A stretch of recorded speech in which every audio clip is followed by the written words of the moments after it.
ایمان پر خاتمہ یا الہی، ایمان پر خاتمہ یا الہی، ایمان پر خاتمہ یا الہی۔ الحمدللہ رب العالمین،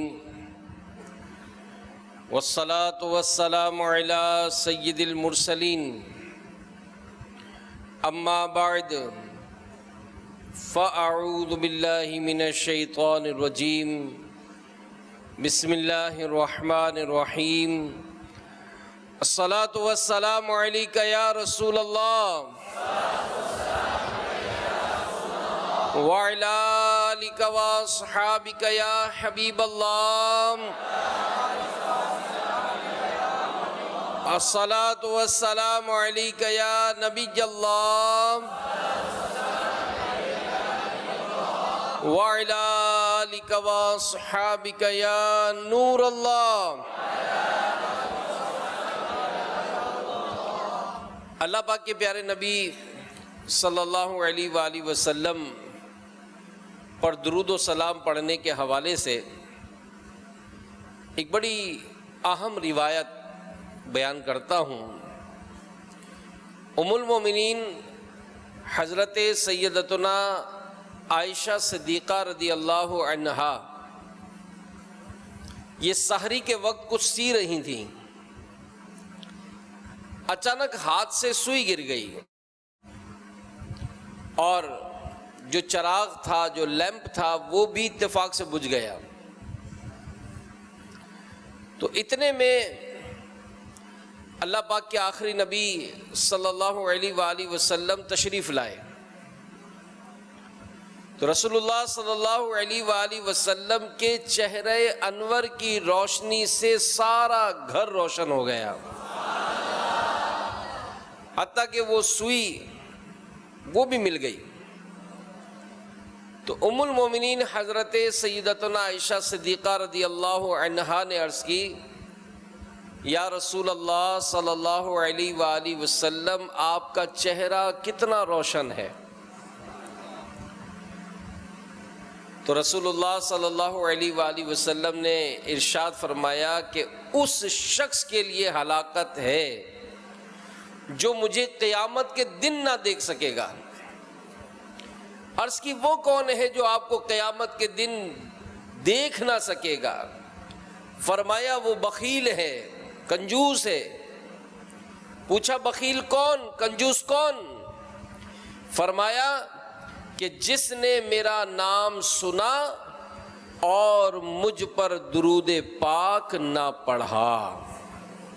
تو جب بھی پیارے نبی مکی مدنی صلی اللہ علیہ وآلہ وسلم کا نام نامی اسم گرامی محمد یہ سنیں تو اللہ توفیق دے تو انگوٹھے چوم کر آنکھوں سے لگائیں، درود پاک ضرور پڑھیں۔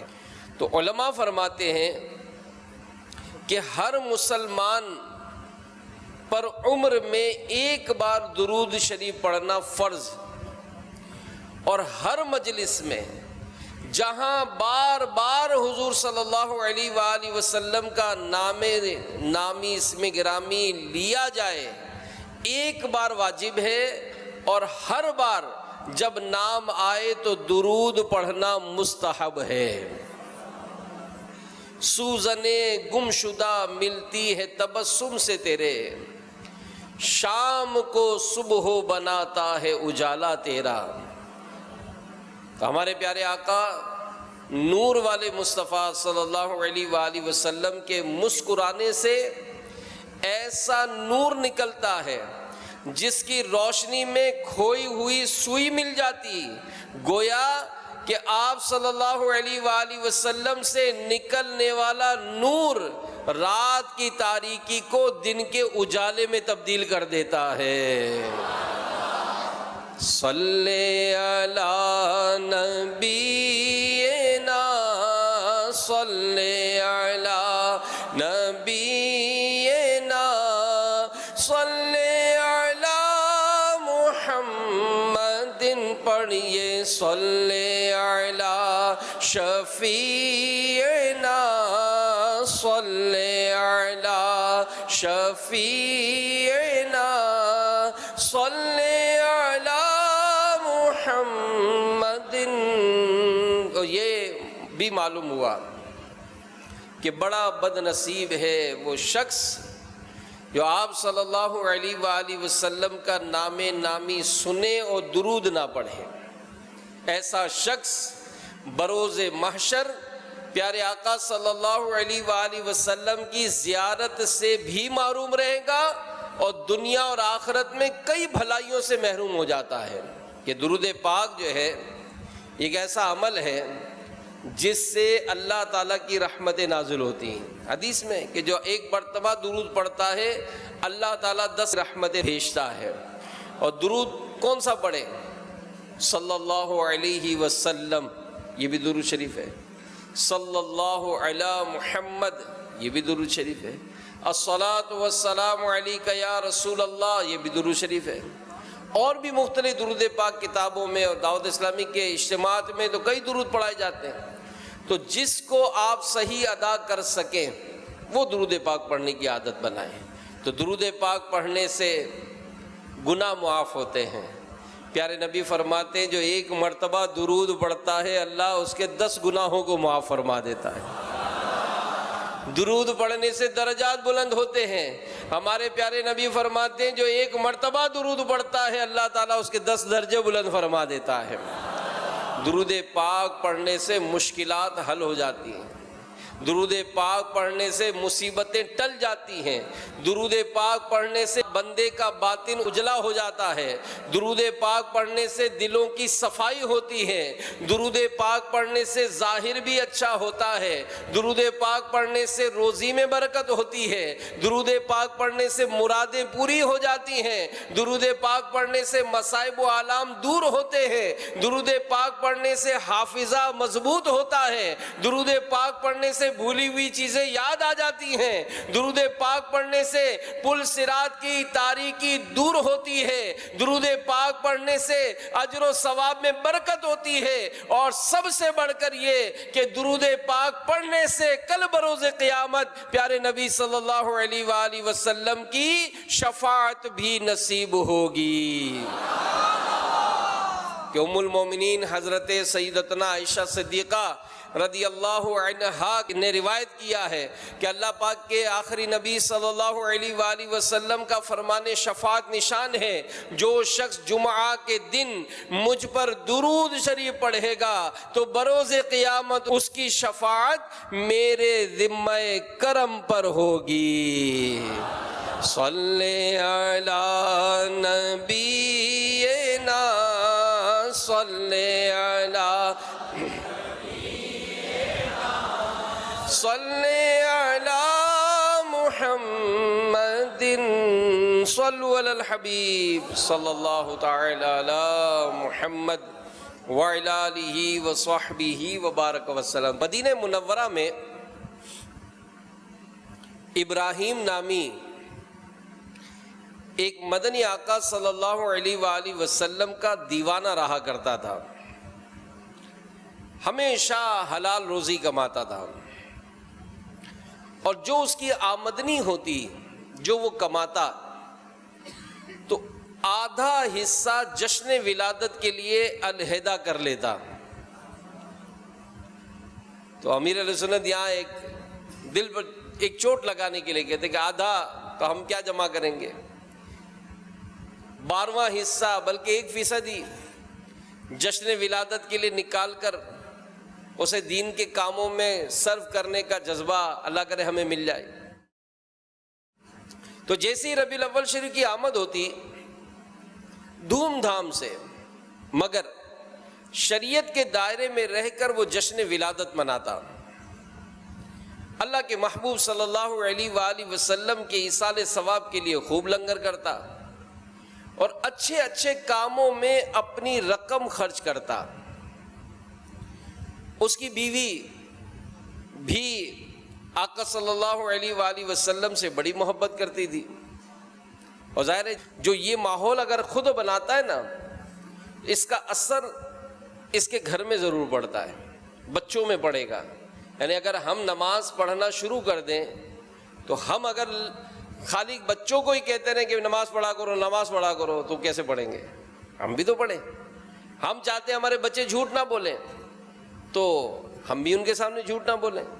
یہ نہ کرو تو اگر یہ نہ کرو شور نہ کرو تو ہم بھی شور نہ کریں. تو اس طرح سے اگر ہم چاہتے ہیں کہ ہمارے گھر میں بھی کوئی اچھا ماحول بنے تو ہمیں خود بھی اچھا بننا پڑے گا. انشاءاللہ اس کی برکتیں نصیب ہوں گی. تو اس کی بیوی اس کے ساتھ تعاون کیا کرتی. بیوی کی وفات ہو گئی, اس کا انتقال ہو گیا, مگر اس ابراہیم نامی شخص کے معاملات میں فرق نہ آیا. ابراہیم نے اپنے بیٹے کو بھی وصیت کی کہ پیارے بیٹے آج رات میری وفات ہو جائے گی, میری تمام تر پونجی میں 50 درہم اور 19 گز کپڑا ہے, کپڑا تجہیز و تکفین میں صرف کرنا, اور رہی رقم تو اسے بھی کسی نیک کام میں خرچ کر دینا. اس کے بعد اس نے کلمہ طیبہ پڑھا اور اس کا انتقال ہو گیا. اب بیٹے نے حسب وصیت باپ کو دفن تو کر دیا, 50 درہم نیک کام میں خرچ کرنے کا معاملہ اس کی سمجھ میں نہیں آیا, کیا کرے. اسی فکر میں رات جب سویا تو دیکھا کہ قیامت قائم ہو گئی ہے, نفسا نفسی کا عالم ہے, خوش نصیب لوگ سوئے جنت رواں دواں ہیں, جبکہ مجرموں کو گھسیٹ گھسیٹ کر جہنم میں پھینکا جا رہا ہے. یہ کھڑا تھر تھر کانپ رہا تھا کہ نہ جانے اس کے بارے میں کیا فیصلہ ہوتا ہے. اتنے میں غیب سے ندا آئی, آواز آئی, اس نوجوان کو جنت میں جانے دو. چنانچہ وہ جنت میں خوشی خوشی داخل ہو گیا, سیر کرنے لگا.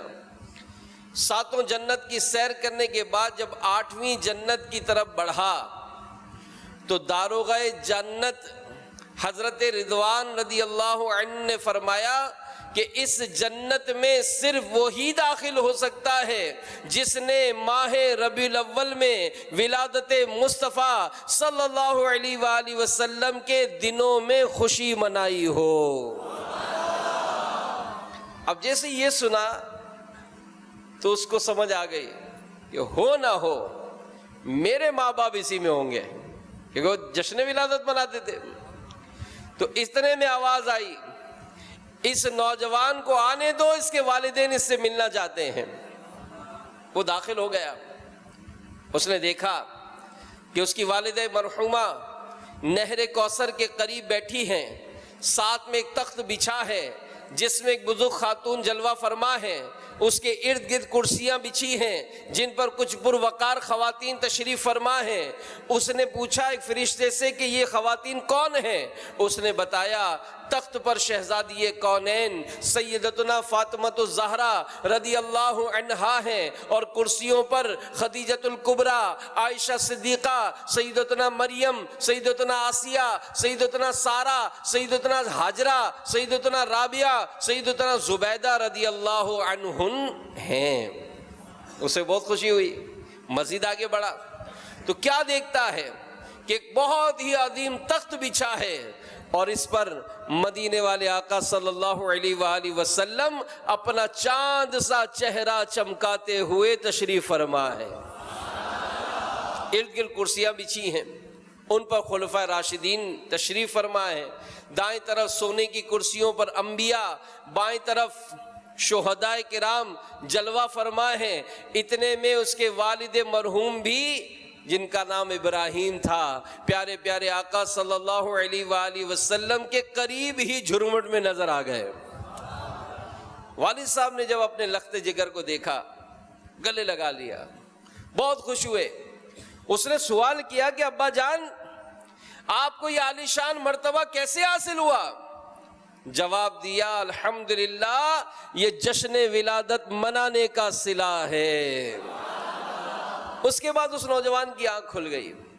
صبح ہوتے ہی اس نے اپنا مکان اونے پونے داموں بیچا, والد مرحوم کے بچے ہوئے 50 درہم کے ساتھ اپنی ساری رقم ملا کر طعام کا اہتمام کیا، علماء صلحاء کی دعوت کی۔ اس کا دل دنیا سے اچاٹ ہو چکا تھا، چنانچہ مسجد میں عبادت اور اسی کی خدمت میں مشغول رہنے لگا۔ اپنی زندگی کے بقیہ 30 سال اسی طرح گزار دیے۔ بعد وفات کسی نے اسے خواب میں دیکھا، پوچھا کیا گزری؟ بولا مجھے جشن ولادت منانے کی برکت سے جنت میں اپنے والد مرحوم کے پاس پہنچا دیا گیا ہے۔ بخش دے مجھ کو الہی بہر میلاد النبی، بخش دے ہم کو الہی بہر میلاد النبی،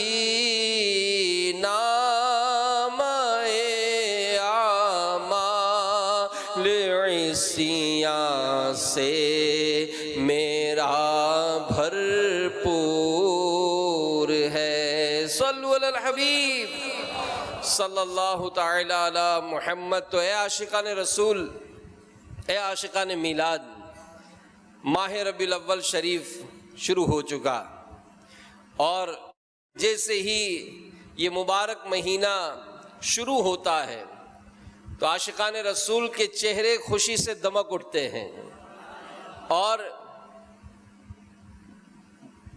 پیارے نبی صلی اللہ علیہ وآلہ وسلم کی ولادت کی خوشیاں منانے کا ایک جوش خروش بڑھ جاتا ہے۔ اور کیوں نہ ہو کہ 12 ربیع الاول شریف کو اللہ پاک کے پیارے نبی صلی اللہ علیہ وآلہ وسلم کی دنیا میں تشریف آوری ہوئی تھی، تو کفر و ظلمت کے بادل چھٹ گئے۔ شاہ ایران کسریٰ کے محل پر زلزلہ آیا، 14 کنگرے گر گئے۔ ایران کا جو آتش کدا 1000 سال سے شعلہ زن تھا بجھ گیا، دریائے ساوا خشک ہو گیا، کعبے کو وجد آ گیا، اور بت سر کے بل اوندھے گر پڑے۔ ہمارے پیارے نبی مکی مدنی صلی اللہ علیہ وآلہ وسلم جہاں میں فضل و رحمت بن کر تشریف لائے، اور یقیناً اللہ پاک کی رحمت کے نزول کا دن خوشی اور مسرت کا دن ہوتا ہے، کیونکہ اللہ تبارک و تعالی پارہ 11 سورہ یونس آیت نمبر 58 میں ارشاد فرماتا ہے، قل بفضل اللہ وبرحمتہ فبذلک فلیفرحوا هو خیر مما یجمعون۔ ترجمہ کنز الایمان، تم فرماؤ اللہ عز و جل ہی کے فضل اور اسی کی رحمت اور اسی پر چاہیے کہ خوشی کریں، وہ ان کے سب دھن دولت سے بہتر ہے۔ تو رحمت خداوندی پر خوشی منانے کا حکم یہ قرآن سے مل رہا ہے، قرآن سے مل رہا ہے۔ اور کیا ہمارے پیارے نبی صلی اللہ علیہ وآلہ وسلم سے بڑھ کر بھی اللہ کی کوئی رحمت ہے؟ اب دیکھیے قرآن پاک میں اللہ تبارک و تعالیٰ نے صاف صاف اعلان فرمایا، پارہ 17 سورہ انبیاء آیت نمبر 107، وَمَا أَرْسَلْنَاكَ إِلَّا رَحْمَةً لِلْعَالَمِينَ۔ ترجمہ کنز الایمان، اور ہم نے تمہیں نہ بھیجا مگر رحمت سارے جہاں کے لیے۔ تو یہ نبی پاک علیہ السلام کی ولادت کا مبارک مہینہ ہے، اس کی 12 تاریخ ولادت کی مبارک رات ہے، اور شیخ عبدالحق محدث دہلوی رحمت اللہ علیہ فرماتے ہیں کہ بے شک سرور عالم صلی اللہ علیہ وآلہ وسلم کی شب ولادت، یعنی جس رات آقا پیدا ہوئے، شب قدر سے بھی افضل ہے، کیونکہ شب ولادت نبی پاک علیہ السلام کے اس دنیا میں جلوہ گر ہونے کی رات ہے، جبکہ لیلۃ القدر نبی پاک علیہ السلام کو عطا کردہ شب ہے، اور جو رات ظہور ذات سرور کائنات کی وجہ سے مشرف ہو، وہ اس رات سے زیادہ شرف و عزت والی ہے جو ملائکہ کے نزول کی بنا پر مشرف ہے۔ تو یہ مبارک رات بھی اسی مہینے میں ہے، اور الحمدللہ دنیا بھر میں عاشقان میلاد اس رات میں خوب ذکر و درود کرتے ہیں، خوب نبی پاک علیہ الصلوۃ والسلام کے عظمت و شان کے ترانے پڑھتے ہیں الحمدللہ۔ تو 12 ربیع الاول شریف یہ مسلمانوں کے لیے عیدوں کی عید ہے۔ یقیناً حضور نبی پاک علیہ الصلوۃ والسلام جہاں میں شاہ بحر و بر بن کر جلوہ گر نہ ہوتے تو کوئی عید عید ہوتی، نہ کوئی شب شب برات، بلکہ کون و مکان کی تمام تر رونق و شان اس جان جہاں رحمت عالمیہ سیاہ لامکاں محبوب رحماں صلی اللہ علیہ وآلہ وسلم کے قدموں کی دھول کا صدقہ ہے۔ وہ جو نہ تھے تو کچھ نہ تھا، وہ جو نہ تھے تو کچھ نہ تھا، وہ جو نہ ہو تو کچھ نہ ہو، جان ہے وہ جہان کی، جان ہے وہ جہان کی، جان ہے تو جہان ہے۔ پڑھیے صلی علی نبینا صلی علی محمد۔ جب ابو لہب مر گیا تو اس کے بعض گھر والوں نے اسے خواب میں برے حال میں دیکھا، پوچھا کیا ملا؟ بولا تم سے جدا ہو کر مجھے کوئی خیر نصیب نہ ہوئی۔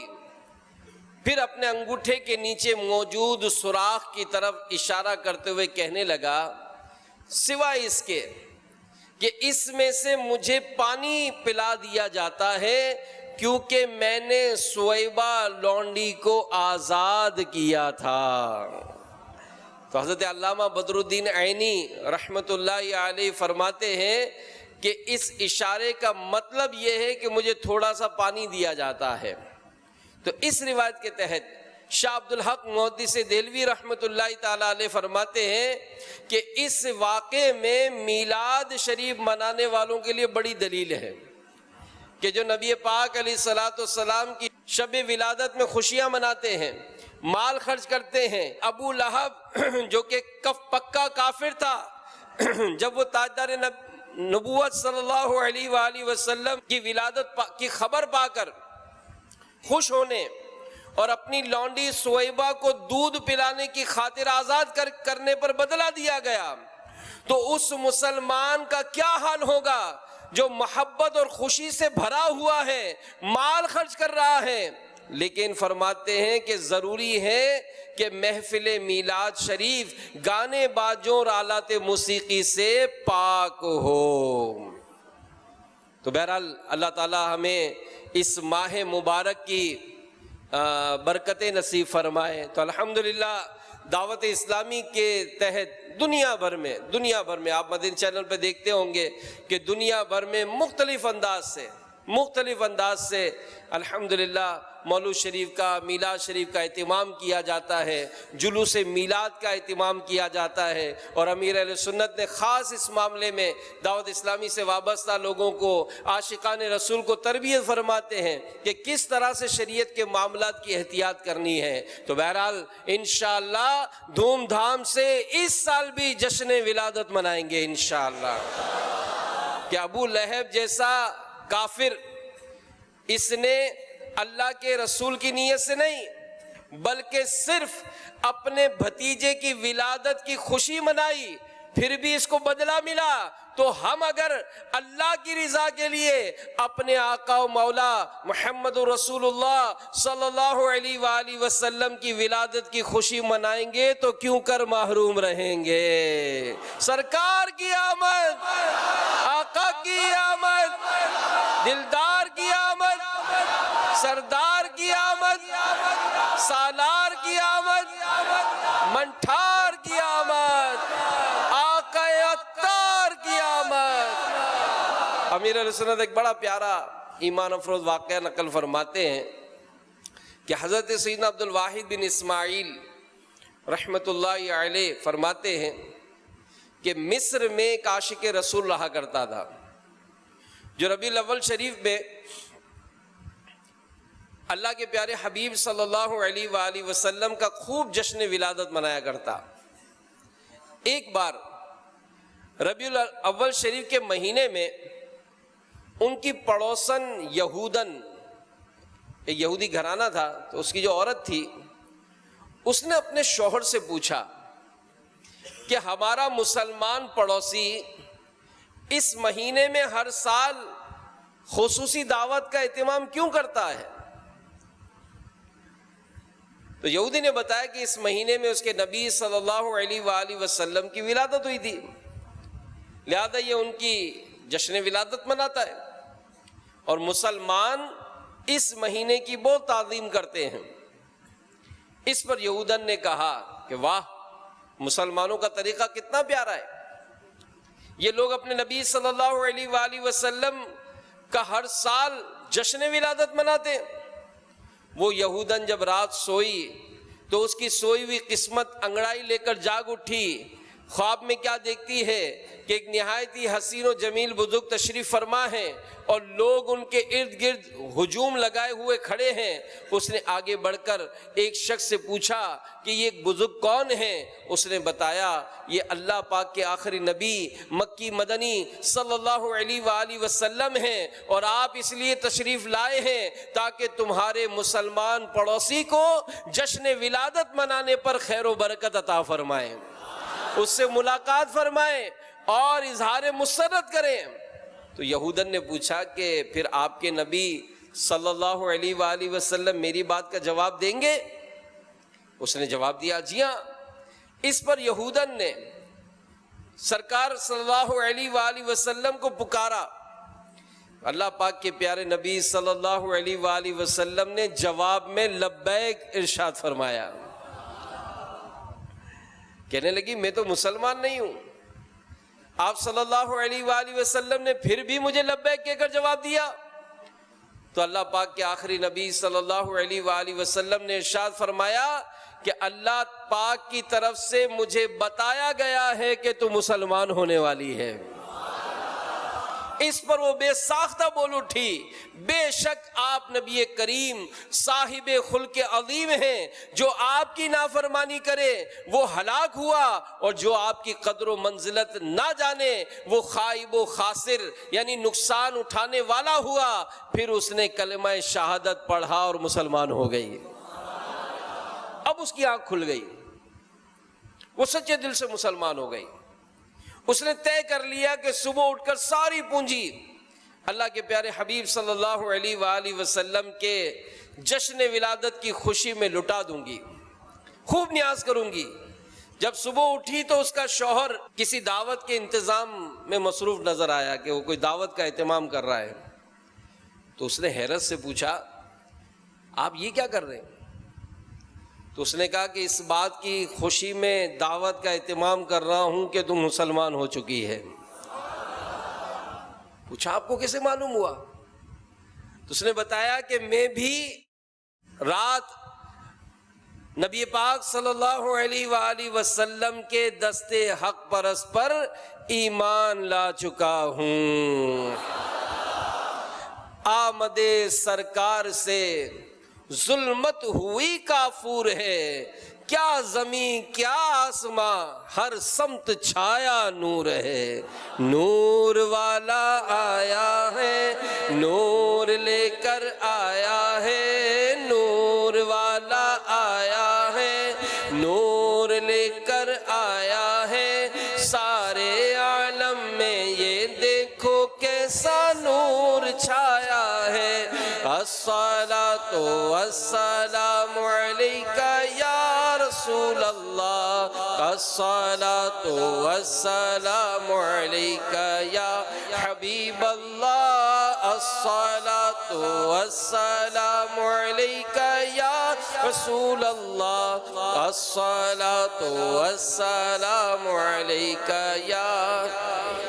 تو پیارے پیارے اسلامی بھائیوں، مدنی چینل کے ناظرین، آقا کا جشن ولادت کا یہ مبارک مہینہ شروع ہو چکا، اور یہ تو اس پہ علماء نے کافی بیان کیے۔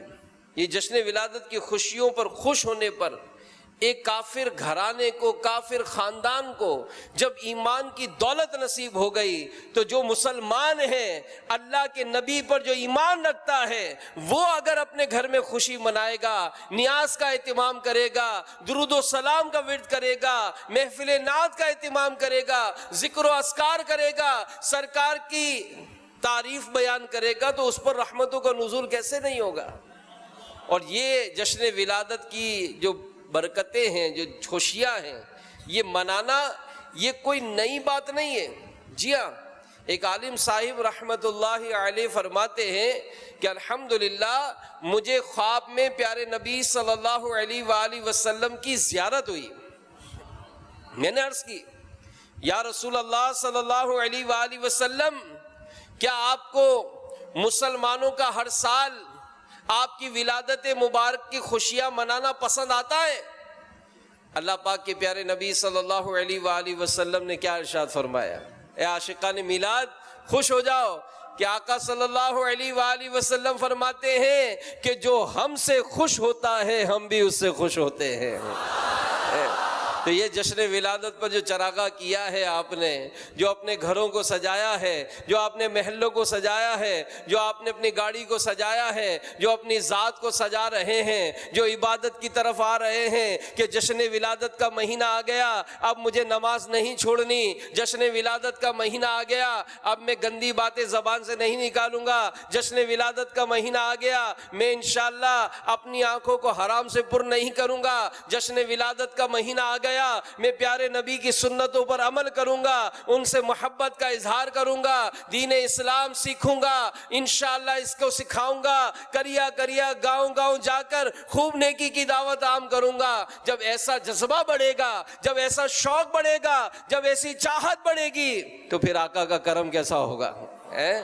کیسا کرم ہوگا؟ تو وہ خوش نصیب ہیں جو اس ماہ مبارک کی خوشیاں منانے کے لیے خوب خوشیوں کا اہتمام کرتے، اور ساتھ میں امیر علیہ سنت یہ بھی تربیت فرماتے ہیں کہ یہ بھی تو اب ظاہر تو چینج ہو گیا، نئے کپڑے پہن لیے، چلو جناب پورا سال ٹوپی بھی نہیں پہنتے تھے، اب تو امامہ بھی سج گیا، تو چہرہ بھی سجا لیں، چہرہ بھی سجا لیں، سنتوں کو سیکھ لیں، کھانے پینے کے معاملات، لباس کے معاملات، بات چیت کے معاملات، چلنے پھرنے کے معاملات، ہمارے پیارے نبی صلی اللہ علیہ وآلہ وسلم کی سیرت میں ان سب باتوں پر ہمیں سکھایا گیا ہے کہ ہم ان تمام تر معاملات کو کیسے اندازہ اختیار کریں۔ اور پھر میرے پیارے پیارے اسلامی بھائیوں، جشن ولادت کی جو خوشیاں منائی جاتی ہیں، سبحان اللہ، علماء نے اس بارے میں بڑی پیاری پیاری روایات بیان کی ہیں۔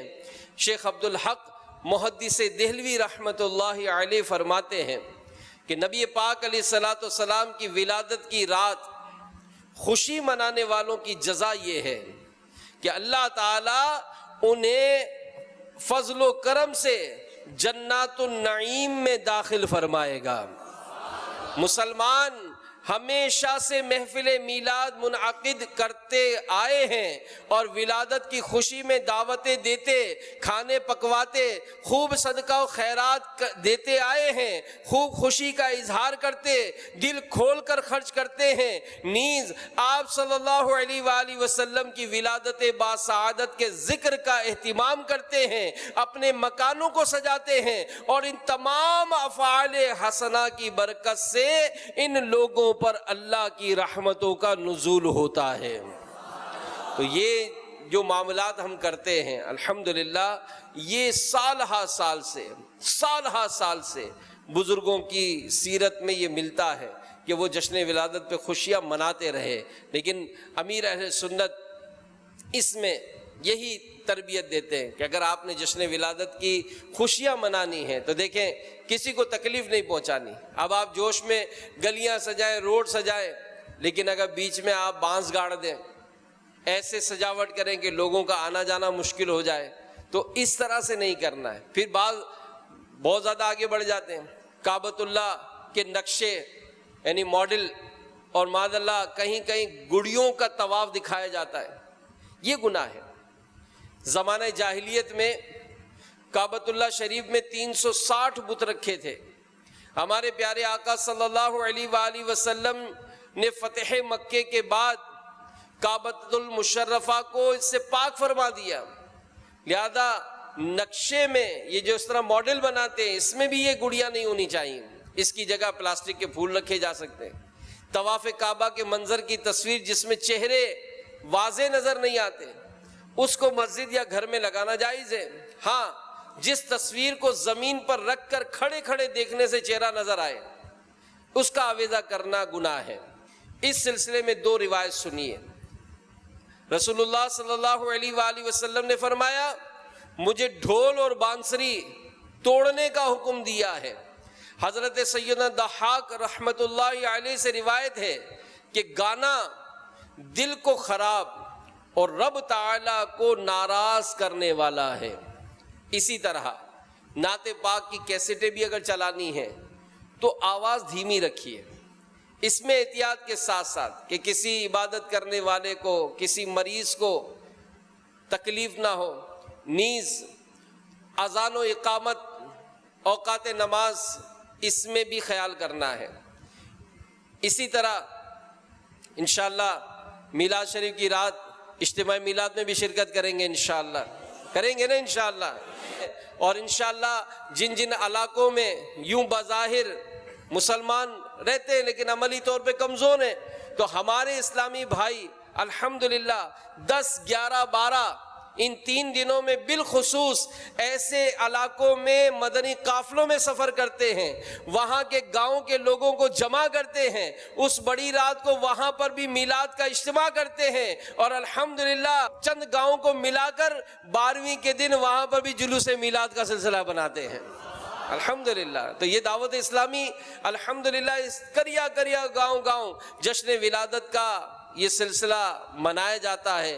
اسی طرح جب جلوس کا سلسلہ ہوتا ہے، ہمارے کچھ احباب نیاز تبرک تقسیم بھی کرنا ہوتا ہے تو اس کو لٹایا جاتا ہے، اس کو لٹایا جاتا ہے۔ تو یہ جب لٹاتے ہیں نا تو بعض اوقات اس کو لینے میں دینے میں تھیلیاں پھٹ جاتی ہیں، وہ جو اناج ہے، وہ جو شیرنی ہے، وہ جو تبرک ہے وہ زمین پر تشریف لے آتا ہے، تو یہ بھی بے ادبی ہے۔